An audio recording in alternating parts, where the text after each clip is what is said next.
Hello दोस्तों, स्वागत है आपका हमारे YouTube channel let's learn with Poonam में, जिसमें हम क्लास 10th के प्रश्नों को सॉल्व कर रहे हैं। पहला अध्याय हम सॉल्व कर चुके हैं और दूसरा अध्याय हम आज से स्टार्ट कर रहे हैं। दूसरा अध्याय दिया गया है बहुपद यानी पॉलिनोमियल। पॉलिनोमियल के बारे में जानने के लिए हम परिभाषा की मदद लेंगे। तो परिभाषा जैसा कि हम देख रहे हैं कि परिभाषा है ऐसे बीजीय व्यंजक को अलजेब्रिक एक्सप्रेशन भी कहते हैं। तो ऐसे बीजीय व्यंजक या अलजेब्रिक एक्सप्रेशन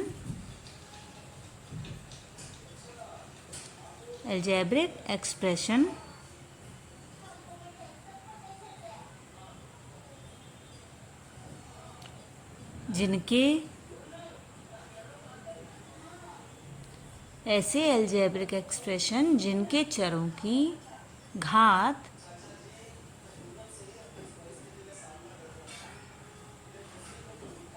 सदैव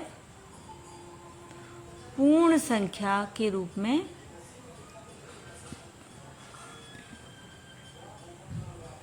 रहे, तो ऐसे पद बहुपद कहलाते हैं।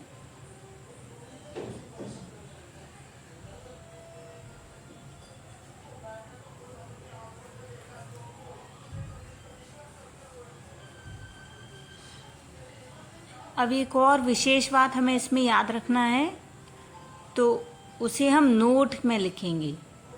तो हम लिखते हैं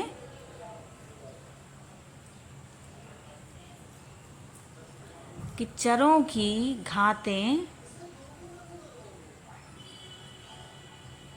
कभी भी ऋणात्मक नहीं होना चाहिए, यानी कि ऐसे पद जिनमें चरों की घातें हमेशा धनात्मक हों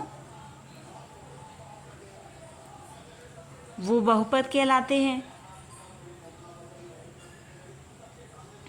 और एक और विशेष बात ध्यान रखना है कि चर कभी भी बटे में नहीं होना चाहिए।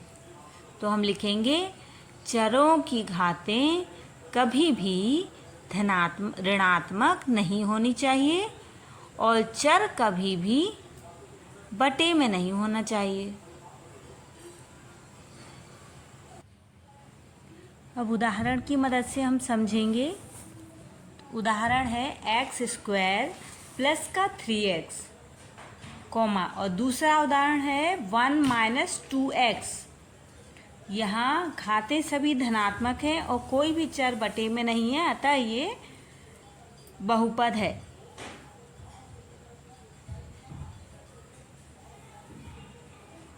अब हम चरों की संख्या के बारे में समझेंगे। चरों की संख्या कैसे समझते हैं देखते हैं। हम उदाहरण लिखेंगे, उदाहरण की मदद से हम देखते हैं। पहला उदाहरण x² प्लस 3x। अब यहाँ पे चर कितने हैं? दोनों ही, ये पूरे बहुपद में एक ही चर है x, तो चरों की संख्या हुई 1। अब दूसरा हमारा बहुपद है x² माइनस का 7y प्लस का 9। यहाँ पर x और y दोनों ही चर हैं, तो यहाँ पे चरों की संख्या होगी 2। तीसरा बहुपद है 1/x - 1, तो यहाँ पर भी चर एक ही है x। अब एक और उदाहरण लेते हैं x² y³ प्लस का 2x माइनस का 7। अब यहाँ पर x और y दो चर हैं, तो यहाँ पर चरों की संख्या होगी 2। अब मैंने 5 लिखा है, 2 कर देते हैं। यहाँ पर चरों की संख्या होगी 2। चर भी लिख लेते हैं, कौन कौन से चर हैं। x y जहाँ है वहाँ x y लिखेंगे, जहाँ एक चर है वहाँ x लिखेंगे। चरों की संख्या समझने के बाद अब हम समझते हैं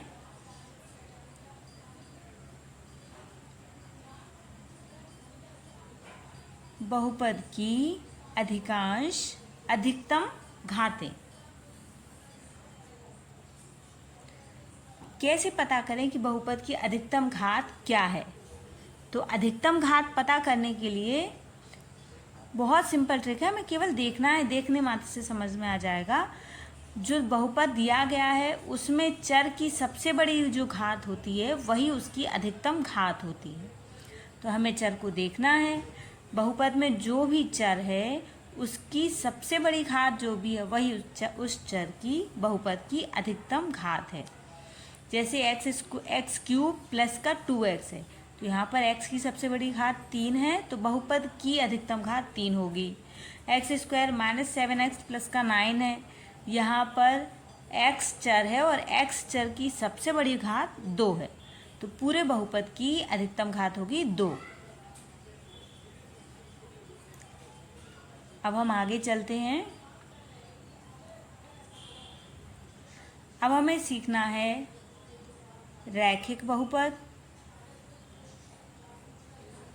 रैखिक बहुपद इसे हम बोलते हैं लीनियर पॉलिनोमियल।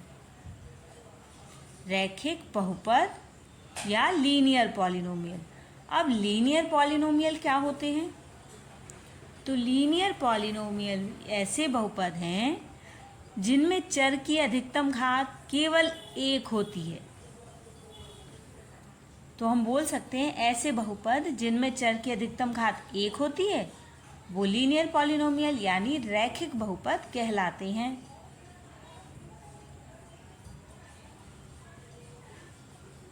व्यवस्थित तरीके से लिखेंगे, चर की अधिकतम घात 1 होती है, ऐसे बहुपद लीनियर पॉलिनोमियल कहलाते हैं।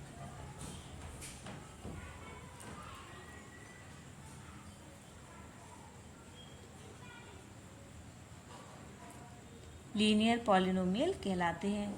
उदाहरण से समझते हैं, जैसा कि उदाहरण हम लिखते हैं 7z प्लस का 5। अब ये एक बहुपद है, इस बहुपद में चर जो कि z लिया गया है इसकी सबसे बड़ी घात 1 है, इसलिए ये एक लीनियर बहुपद लीनियर पॉलिनोमियल है यानी रैखिक बहुपद है। केवल x भी एक रैखिक बहुपद है, तो x की घात 1 है तो पूरे लीनियर पॉलिनोमियल की अधिकतम घात 1 होगी। अब हम सीखेंगे द्विघातीय बहुपद के बारे में, और द्विघातीय बहुपद को बोला जाता है क्वाड्रेटिक पॉलिनोमियल। अब क्वाड्रेटिक पॉलिनोमियल में क्या होता है? क्वाड्रेटिक पॉलिनोमियल में चर की अधिकतम घात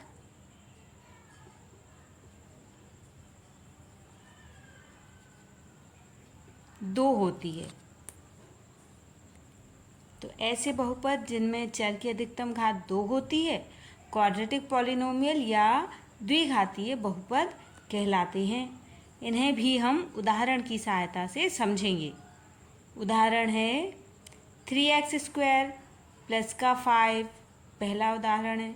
दूसरा जैसे कि y स्क्वायर, यहाँ दोनों ही पदों में चर की अधिकतम घात है 2, तो ये द्विघातीय बहुपद या क्वाड्रेटिक पॉलिनोमियल कहलाएंगे। बस चरों की घातों से हमें पता लगाना है कि बहुपद जो दिया गया वो रैखिक है, द्विघातीय है, या फिर तीसरा पॉइंट जो हम अब सीखेंगे त्रिघात बहुपद है। तो तीसरा पॉइंट जो अब हमें सीखना है वो है त्रिघात बहुपद।